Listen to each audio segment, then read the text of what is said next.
har xil millatdagi bolachalarga hozir matematikadan savol berib tekshirib ko'ramiz. Qani ular qanaqa usullarda yechar ekan shu masalalarni.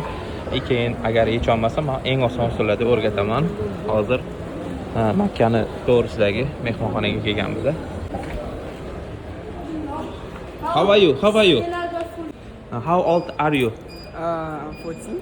14. Yes. Where are you from? Nigeria. Okay. I should answer? Yeah. Plus, plus, minus, Yes. times, and divided. Okay? Next question. Давай, давай. Красавчик, тезрок. Do you know or no? No. No. Qara, buni eng oson usulda tushuntiraman. Eng oson usulda. Хорошо? Qaranglar. Mama aytabilir. 1 bilan 2 ni ko'paytiramiz. 2, 1 bilan 3 ko'paytiramiz. 3.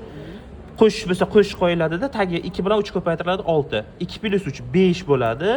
Tagi 6 turadi. Tushundingmi? Xo'p, keyingisi ayirish ham xuddi shunaqa oson usulda o'rgatadi. 1 bilan 2 ko'paytiriladi. 2 bo'ladi. 1 bilan 3 ko'paytiriladi. 3 bo'ladi. 2 bilan 3 ko'paytiriladi 6 minus qilinadi. 3 dan 2 ni ayirsak 1, tagida 6.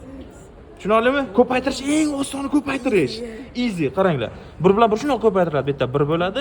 2 bilan shunday ko'paytiriladi, 6 bo'ladi. Tushunarlimi? That's easy. Easy da. Bo'lish qara, bo'lish oson usul, hamma joyini almashtirib yechamiz deydi, lekin undan ham oson usuli bor mana. 1 bilan 3 ko'paytirib shaq mana bu yoqqa yozamiz. 3 bo'ladi.